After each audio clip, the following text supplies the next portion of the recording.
Hello student, स्वागत है आप सभी का विद्युत धारा नामक इस अध्याय में, जिसमें आज हम लोग पढ़ेंगे मीटर सेतु।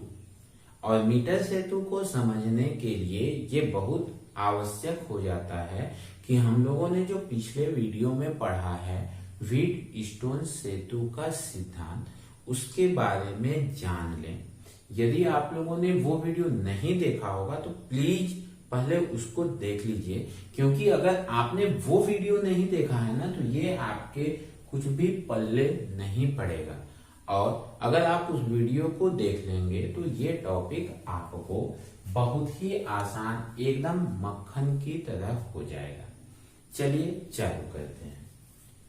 हम लोगों ने पिछले वीडियो में ये पढ़ा था कि किस प्रकार से ये जो व्हीटस्टोन सेतु का सिद्धांत है, हमने ये देखा था कि ये यदि इसका मान, इस प्रतिरोध का मान P, इस प्रतिरोध का मान Q, इसका मान R और इस प्रतिरोध का मान S हो, हम लोगों ने व्हीटस्टोन सेतु के सिद्धांत में इस परिपथ के बारे में पढ़ा था कि जब इस प्रकार का परिपथ हो, समांतर चतुर्भुज के चारों भुजाओं पर प्रतिरोध लगाए गए हों, एक विकर्ण में धारा मापी यंत्र और एक विकर्ण में हम सेल जोड़ देते हैं। जब सेल से धारा प्रवाहित होती है, ठीक है, सेल से धारा प्रवाहित होती है, तो इस बीच वाले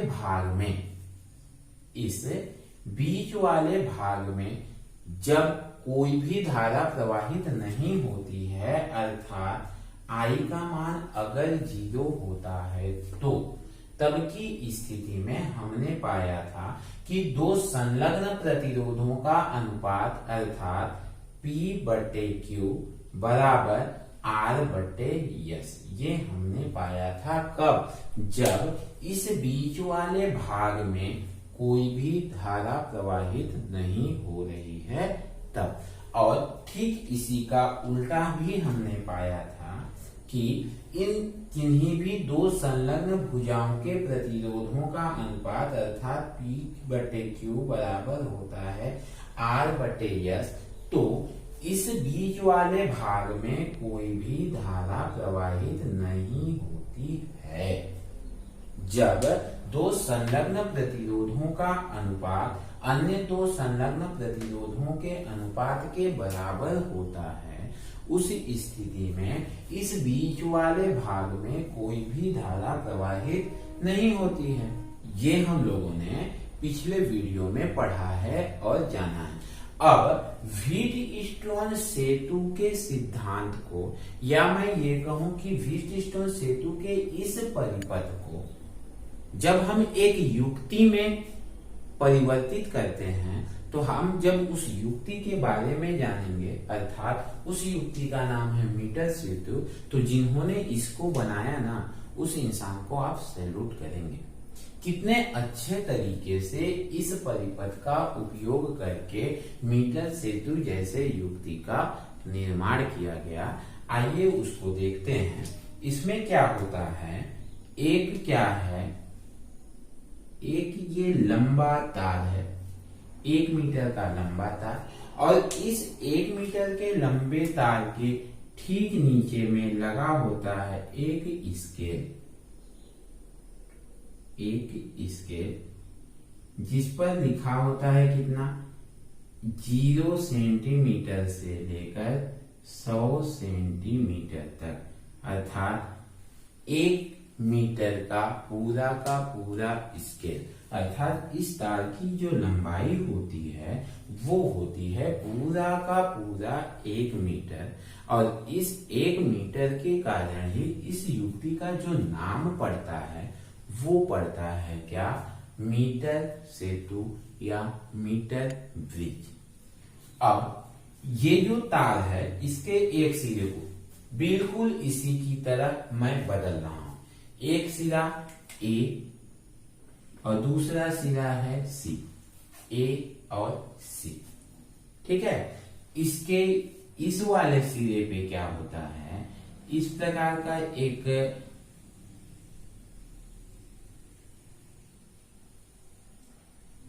जहां पे यहाँ पर एक स्क्रू लगा होता है जिसकी सहायता से हम तार को जोड़ सकते हैं। फिर बीच में इस प्रकार से प्लेट बनी होती है, इसमें 3 पॉइंट होते हैं। ठीक है, फिर इधर वापस से इस प्रकार से बना होता है।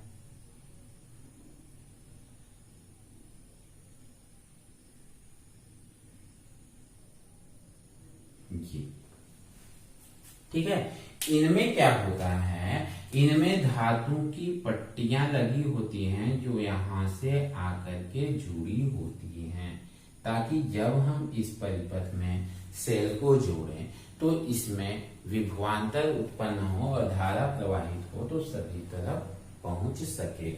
ये पट्टियां लगी होती हैं। ये जो बीच का पॉइंट है ये है हमारा बिंदु बी। क्लियर है इतना?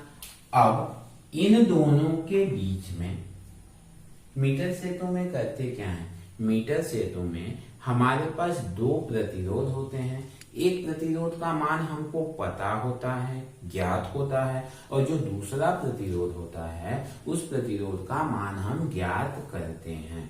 कहने का मतलब है कि मीटर सेतु ऐसी युक्ति है जिसकी सहायता से हम एक ज्ञात प्रतिरोध का उपयोग करके अज्ञात प्रतिरोध का मान ज्ञात करते हैं।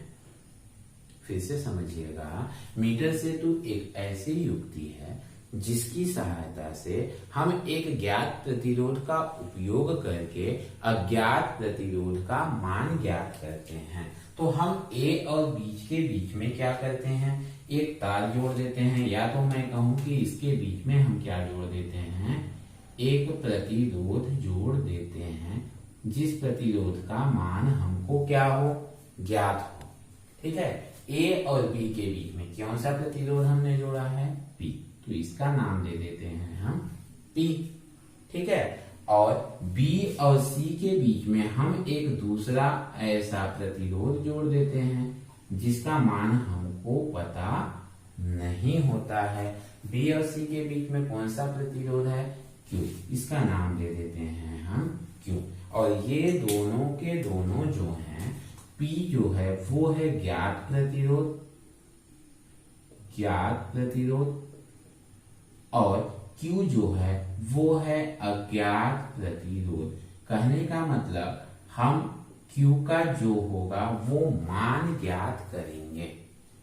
ठीक है, अब ये जो B पॉइंट है, ठीक है, इनमें क्या है, इसमें पूरी तरह से एक धातु की पट्टी लगी हुई है, ताकि जब हम इसमें धारा प्रवाहित करें तो धारा पूरी तरीके से फ्लो हो सके। अब बी से हम क्या करते हैं, एक इसमें गैल्वेनोमीटर जोड़ देते हैं। गैल्वेनोमीटर की खासियत क्या होती है कि गैल्वेनोमीटर का जो इस तरह से बना होता है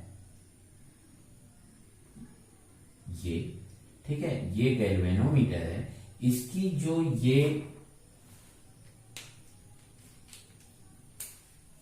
यहां पर 0 होता है, ठीक है, इधर और इधर विक्षेप होता है। इसमें 0 की स्थिति में, संतुलन की स्थिति में जब होती है तो पूरी तरह से बीच में होती है और बीच में 0 होती है।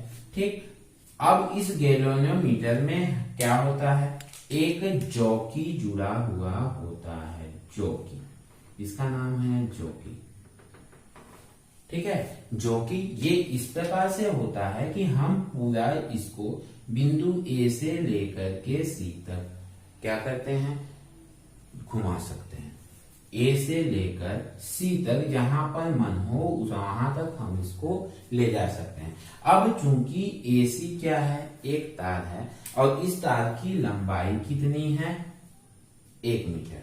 अब हम यहां पर ये मान लेते हैं कि तार AC के प्रति एकांक लंबाई का प्रतिरोध X है, हम ये मान लेते हैं। और जब प्रति एकांक लंबाई की बात आती है ना, तो मेरे को अंदर से बहुत खुशी महसूस होता है। क्यों होता है? क्योंकि जब हम प्रति एकांक का मान ज्ञात कर लेते हैं तो इसकी सहायता से अब हमको कितनी भी लंबाई का क्यों ना बोले हम ज्ञात कर सकते हैं। जैसे यदि एक पेन कितने की आई? 5 रुपए की आई। तो अगर हमको 5 पेन का मूल्य ज्ञात करना है तो क्या करेंगे? 5 पेन के लिए हम इसमें 5 का गुणा कर देंगे, 6 पेन के लिए हम इसमें 6 का गुणा कर देंगे, 7 पेन के लिए हम क्या करेंगे? इसमें 7 पेन का गुणा कर देंगे। बहुत आसान हो जाता है। उसी प्रकार यदि हमको तार जो एसी है इसके प्रति एकांक लंबाई का प्रतिरोध यदि x है तो हमको जितनी लंबाई का निकालना पड़ेगा, यदि हमको 5 लंबाई का निकालना पड़ेगा तो 5x हो जाएगा, 6 लंबाई का निकालना पड़ेगा तो 6x हो जाएगा। तो ये बहुत ही इजी हो जाता है। ठीक है, अब इतना तो जुड़ गया। अब इस परिपथ को पूरा करते हैं। तो इस परिपथ को पूरा करने के लिए मैं इसको थोड़ा सा नीचे लिख देता हूं और इसमें क्या करते हैं, हम बिंदु A और C के बीच में, ये तार है A और C के बीच में हम क्या करते हैं, एक ये कुंजी लगा दिए और कुंजी के बाद हम यहां पर इसमें सेल जोड़ देते हैं। ठीक है, परिपथ को जब हम बंद करते हैं तो इसमें फिर क्या होती है, धारा प्रवाहित होने लगती है। अब जब धारा प्रवाहित होने लगती है तो हमने अभी यहां पर लिखा था कि तार AC के प्रति एकांक लंबाई का प्रतिरोध कितना है, x है। ठीक है, ये हम लोगों ने क्या किया था, माना था। अब इस परिपथ को, व्हीटस्टोन सेतु के इस परिपथ को इस परिपथ से आप तुलना कीजिए। क्या मिलता है? A और B के बीच में, A और B के बीच में P मिलता है, B और C के बीच में Q, B और C के बीच में Q मिला। ठीक, A और C के बीच में, A और D के बीच में R मिला। A और D, A और D बिंदु कौन सा होगा? वो बिंदु होगा जहां पर आकर के जॉकी रुकेगा। ये जॉकी कहां पे रोकना है हमको? जहां पर I का मान क्या हो जाए, 0 हो जाए। I का मान 0 कब होगा? जब हमको इस गैल्वेनोमीटर का विक्षेप जो होगा वो शून्य पर आके रुकेगा। जब हम इस जॉकी को इस सिरे पर लेकर आएंगे, किस सिरे पर? बिंदु A पर, तो ये जो विक्षेप होगा वो पूरी तरह से लेफ्ट में ऐसे झुक जाएगा। जब हम इस गैल्वेनोमीटर को या धारामापी संयंत्र को यहां लाएंगे, बिंदु A पर लाएंगे, इस किनारे पर लाएंगे, तो पूरी तरीके से ये जो विक्षेप होगा वो कहां होगा? पूरी तरीके से यहाँ लेफ्ट में ऐसे झुक जाएगा। जब हम इस जॉकी को यहाँ लाएंगे, बिंदु C पर लाएंगे, इस सिरे पर लाएंगे, तो ये विक्षेप क्या होगा? पूरी तरीके से इधर झुक जाएगा। ठीक है, A पर लाएंगे इधर झुकेगा, C पर ले जाएंगे इधर झुकेगा। हमको रोकना किस पर है? संतुलन स्थिति में। संतुलन स्थिति में मतलब जब विक्षेप यहाँ पर शून्य पर आकर के रुक जाए, तो शून्य पर जब आके रुकेगा, ठीक है, वो बिंदु, उस बिंदु पर I का मान क्या होगा? I का मान हो जाएगा 0। और जब I का मान 0 हो जाएगा तो वो जो बिंदु है जिस पर जॉकी को रखने के बाद हमारा जो विक्षेप शून्य बताता है वो बिंदु कहलाता है क्या? संतुलन बिंदु। ठीक है, अब वापस समझिए मीटर सेतु का कार्य क्या है। मीटर सेतु का कार्य है इस ज्ञात प्रतिरोध की सहायता से अज्ञात प्रतिरोध का मान ज्ञात करना। ठीक है, इस ज्ञात प्रतिरोध की सहायता से इस अज्ञात प्रतिरोध का मान ज्ञात करना। अब मान लीजिए एक कंडीशन ऐसी आती है कि इसकी जो क्या है लंबाई, इस स्केल की लंबाई या इस तार की लंबाई कितनी है? तार की लंबाई है, तार की लंबाई कितनी है?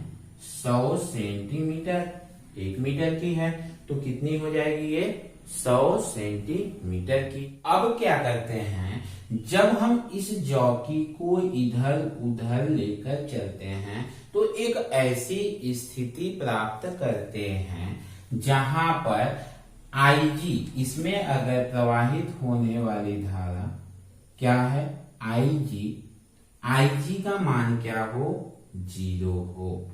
ठीक है, मैंने अभी अभी बताया कि गैल्वेनोमीटर का 0 जो होता है बीच में होता है। जब चौकी को ए पर लाएंगे तो विक्षेप लेफ्ट साइड पूरा हो जाएगा, जब बिंदु सी पर लेके जाएंगे तो विक्षेप पूरी तरह से सी पर चला जाएगा। लेकिन जब हम इस तार में 0 से लेकर 100 के बीच में लेकर चौकी को लेकर घूमेंगे, जो कि एक्चुअल में होता कैसा है अगर मैं दिखाऊं तो बिल्कुल इस पेन की तरह होता है, जिसके अग्रभाग में इस टाइप से नुकीला होता है जिससे हम इस तार को टच करें, और ऊपर का भाग कुछ इस पेन की तरह विद्युत रोधी ही होता है, ताकि उसको हम पकड़ें तो हमें किसी भी प्रकार का करंट न लग सके।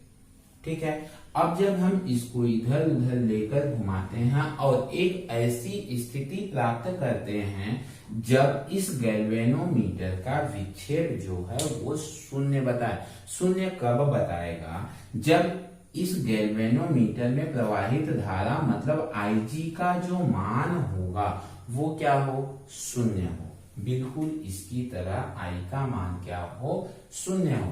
तो जब शून्य होगा तो ये परिपथ बिल्कुल व्हीटस्टोन सेतु की तरह कार्य करेगा, और उस स्थिति में जब आईजी का मान 0 होगा तो क्या मिलेगा, ए बी के बीच का प्रतिरोध P, बी सी के बीच का प्रतिरोध Q, ए बी के बीच का प्रतिरोध क्या है P, बी सी के बीच का प्रतिरोध कितना है Q बराबर, फिर क्या है एडी के बीच का प्रतिरोध। तो ये हम ये मान लेते हैं कि ये बिंदु इसी बिंदु पर, इसमें गिनती लिखा हुआ है कितना 1 से लेकर पूरी तरीके से 100 तक की गिनती इस पर लिखी हुई है। अब जॉकी को हम क्या करते हैं, जॉकी को यहां पर सपोज लाए, इस बिंदु पर लाए तो इसमें क्या मान बताया आईजी का मान 0 बताया। अब इस बिंदु पर, जिस बिंदु पर डी का इस आईजी में धारा का मान क्या बताया 0 बताया, उस बिंदु का नाम क्या बना डी बना, तो ये बिंदु हो जाएगा क्या बिंदु डी। ठीक है, अब ये मान लेते हैं कि ये जॉकी या एडी की दूरी यहां से यहां की जो दूरी है वो मान लेते हैं कितनी है एल पर, मतलब ए से एल लंबाई तक की दूरी पर। इसमें क्या बता रहा है, एल लंबाई की दूरी पर गैल्वेनोमीटर का विक्षेप 0 पर आकर रुका है, तो एडी के बीच का प्रतिरोध, एडी के मध्य का प्रतिरोध बटे फिर क्या है डीसी, तो डी सी के बीच का प्रतिरोध, यहां से यहां के बीच का प्रतिरोध, डी सी के मध्य का प्रतिरोध। ठीक है, अब हमने अभी अभी ये माना और ये जाना कि तार एसी के प्रति एकांक लंबाई पर, प्रति एकांक लंबाई का प्रतिरोध जो है वो एक्स है, तो एल लंबाई का प्रतिरोध क्या हो जाएगा,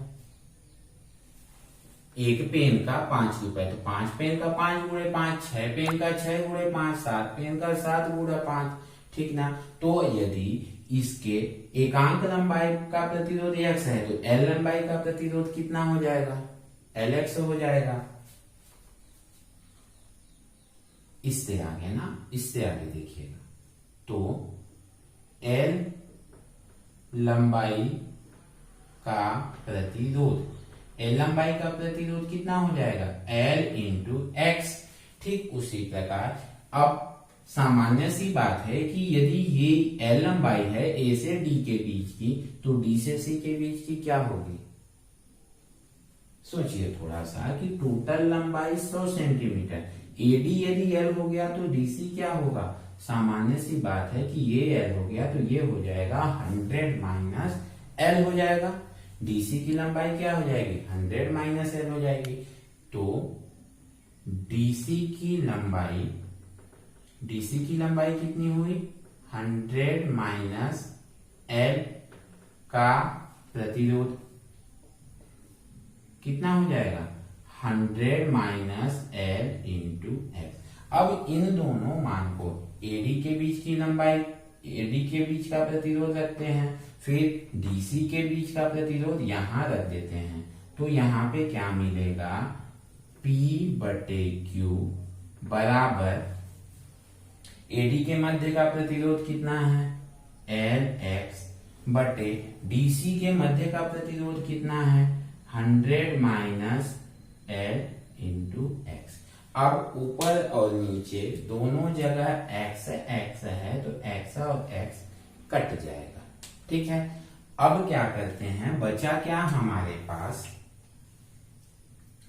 P/Q बराबर L/100 माइनस L, ये बचा। हमको किसका मान ज्ञात करना है? इस अज्ञात प्रतिरोध का मान ज्ञात करना है। अज्ञात प्रतिरोध कौन है? Q है, मतलब Q का मान ज्ञात करना है। तो हम क्या करते हैं? इनका तिर्यक गुणा कर देते हैं। तो Q का गुणा L में हो जाएगा, L इंटू Q बराबर इसका गुणा इसमें हो जाएगा तो P इंटू 100 माइनस L। अब क्या करें? हमको Q का मान ज्ञात करना है तो इस L का हम यहाँ पर तिर्यक गुणा कर देते हैं। तो Q बराबर क्या मिलेगा? P इंटू 100 माइनस L बट्टे L। ठीक है, ये मिल जाएगा हमको प्रतिरोध Q का मान P इंटू 100 माइनस L बट्टे L। अब हम इसमें P जो हमको प्रतिरोध ज्ञात है, ठीक है, 100 तो ये मीटर सेतु की लंबाई या स्टार की लंबाई हो गई। इसमें जिस बिंदु पर मतलब क्या हुआ? संतुलन बिंदु। संतुलन बिंदु पर ही इसमें विक्षेप 0 पर आकर के रुकेगा। ध्यान रखिए, उस बिंदु को हम संतुलन बिंदु, तो संतुलन बिंदु की लंबाई देखेंगे। सपोज अगर मान लीजिए कि ये आकर रुका हमारे 40 पे, पॉइंट 40 पे, तो 40 क्या हो जाएगा? 40 सेंटीमीटर। हम वहां पे L का मान 40 रखेंगे और इसमें मान रख के हम इस अज्ञात प्रतिरोध का मान ज्ञात कर लेंगे। मैंने बताया था कि आप इस युक्ति को जब समझ जाएंगे ना तो पक्का इसे बनाने वाले वैज्ञानिक को सैल्यूट करेंगे कि कितने आसान तरीके से इस व्हीट स्टोन सेतु के सिद्धांत को एक युक्ति में इन्होंने बदल दिया। और इस युक्ति की सहायता से हम क्या करते हैं? एक ज्ञात प्रतिरोध लेते हैं, एक अज्ञात प्रतिरोध लेते हैं और ज्ञात की सहायता से अज्ञात प्रतिरोध का मान ज्ञात कर लेते हैं। ठीक, आई होप आप मीटर सेतु के कॉन्सेप्ट को समझ गए होंगे। मैं एक बार फिर से रिपीट करता हूं।